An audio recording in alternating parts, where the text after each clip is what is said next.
نحمدہ و نصلی علی رسولہ الکریم بسم اللہ الرحمن الرحیم۔ محترم ناظرین و سامعین السلام علیکم ورحمۃ اللہ وبرکاتہ۔ ناظرین، آج میں آپ کو صلہ رحمی کے بارے میں نبی کریم علیہ الصلاۃ والسلام کے ارشادات سناؤں گا۔ صلہ رحمی ایک ایسا عظیم الشان عمل ہے۔ صلہ رحمی کا مفہوم یہ ہے کہ اپنے اعزاء و اقرباء کے ساتھ حسن سلوک سے پیش آنا، یعنی اپنے رشتہ داروں کے ساتھ حسن سلوک کرنا اور ان کا خیال رکھنا۔ اگر کوئی ان میں ناراض ہو جائے تو اس سے بھی رابطہ اور ناطہ نہ توڑنا، بلکہ اس سے تعلق استوار رکھنا۔ رسول اقدس صلی اللہ علیہ وسلم کا ارشاد عالی ہے کہ جو شخص یہ چاہتا ہے کہ میری زندگی میں برکت پیدا ہو جائے، میری عمر بڑھ جائے اور میرے رزق میں اضافہ ہو جائے، وہ صلہ رحمی کیا کرے۔ صلہ رحمی کیا ہے؟ یہ نہیں کہ آپ کے اعزاء و اقرباء آپ سے حسن سلوک کرتے ہیں تو آپ بھی حسن سلوک کرتے ہیں، یہ بھی بہت بڑی نیکی ہے، اجر اور ثواب ہے۔ صلہ رحمی سے مراد یہ ہے کہ آپ کے رشتہ داروں میں سے اگر کوئی رشتہ دار ناراض ہے، اگر وہ مزاج کا تلخ ہے، تو اس سے بھی آپ نے تعلق استوار کیے رکھنا ہے۔ تو اس کے سبب اگر آپ اعزاء و اقرباء رشتہ داروں کو، کنبہ قبیلے والوں کو ملتے رہیں، ان کا احساس کرتے رہیں، وہ جیسے بھی ہیں اپنا ناطہ نہ توڑ کے رکھیں بلکہ ان کے حقوق بجا لائیں، تو کیا ہوگا؟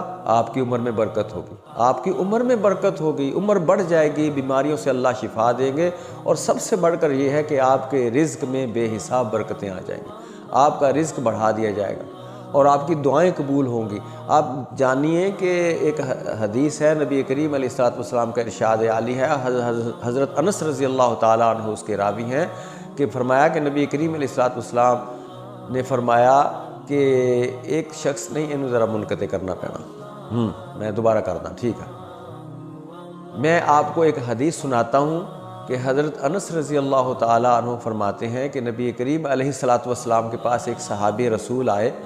انہوں نے کہا کہ یا رسول اللہ، صلہ رحمی کے بارے میں میری صورتحال یہ ہے کہ میں اپنے کچھ رشتہ دار ایسے ہیں جن سے میں بڑا ہی درگزر کرتا ہوں اور وہ میرے خلاف پروپیگنڈا کرتے ہیں، مجھے ایذائیں دیتے ہیں، میں صبر کرتا ہوں، اور وہ میری مخالفت بھی کرتے ہیں، مجھے دکھ پہنچاتے ہیں، مجھے تکلیف پہنچاتے ہیں، تو مجھے کیا کرنا چاہیے؟ آپ صلی اللہ علیہ وسلم نے فرمایا کہ تم نے صلہ رحمی کا عمل جاری رکھنا ہے۔ تمہاری صلہ رحمی یوں ہے جیسے تم گرم راکھ ان کے منہ میں ڈال رہے ہو، یعنی تمہارا حسن سلوک یہ ہے جیسے تم ان کے منہ میں گرم راکھ ڈال رہے ہو، اور فرمایا کہ اس نیکی کے عوض اللہ تبارک و تعالیٰ تمہارے ساتھ ایک مددگار شامل کر دے گا، یعنی اللہ تعالیٰ کسی فرشتے کو مقرر کر دے گا جو تیرے ہر معاملے میں اللہ کی طرف سے مدد شامل ہو جائے گی۔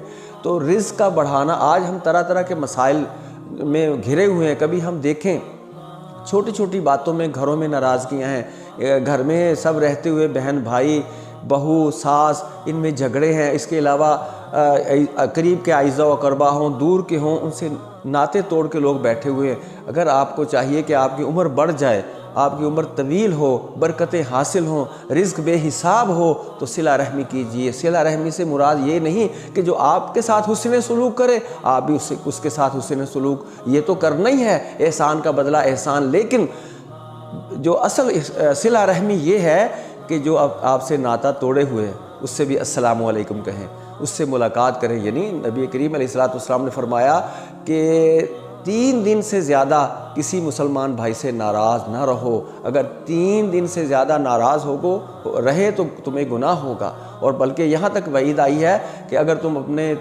بھائی سے 3 دن سے زیادہ، مسلمان بھائی سے 3 دن سے زیادہ ناراض رہے تو تمہارا ٹھکانہ جہنم ہے، الیاذ باللہ۔ تو لہٰذا 3 دن کے بعد ناراضگی ختم کر دینی چاہیے۔ ہاں کوئی دینی ناراضگی ہو اس کی اجازت ہے، دین اسلام کا کسی نے نقصان کیا ہو، خلاف سنت کوئی عمل کیا ہو اور اس بارے میں آپ ناراض ہیں، وہ الگ ہے، لیکن کوئی اور ناراضگی ہے تو اسے دل سے غصے کو مٹانا اور اگلے بندے سے رابطہ کرنا، اسے سلام دعا کرنا ضروری ہے۔ اور یہ میں جیسے عرض کر رہا ہوں کہ صلہ رحمی ایک ایسا عمل ہے کہ اپنے رشتہ دار جیسے کیسے بھی ہیں وہ اچھے ہیں، ان میں کوئی کمی بیشی ہے، اپنا تعلق، اپنا ہاتھ بڑھائے رکھیے، ان کی مدد بھی کیجیے، ان کے ساتھ حسن سلوک سے پیش آئیں۔ مبادا بفضل اللہ تعالی، یہ سند ہے کہ عمر میں برکت ہوگی، رزق بے حساب ملے گا۔ اللہ کریم ہمیں اس حدیث پر عمل کرنے کی توفیق دے۔ یہ جو شکایات ہیں میرے گھر میں برکتیں نہیں ہیں، رزق نہیں ہے، تو دیکھیے، ٹٹولیے دائیں بائیں کہ ہمارے رشتہ دار ہم سے جو ناراض ہیں انہیں راضی کریں، انہیں خوش کریں، ان کا دل جیت لے، آپ کا رزق جاری ہو جائے گا، عمر میں برکتیں آئیں گی، شفا نصیب ہوگی۔ اللہ کریم مجھے اور آپ سب کو عمل کی توفیق عطا فرمائے۔ شکریہ۔ وما علینا الا البلاغ المبین۔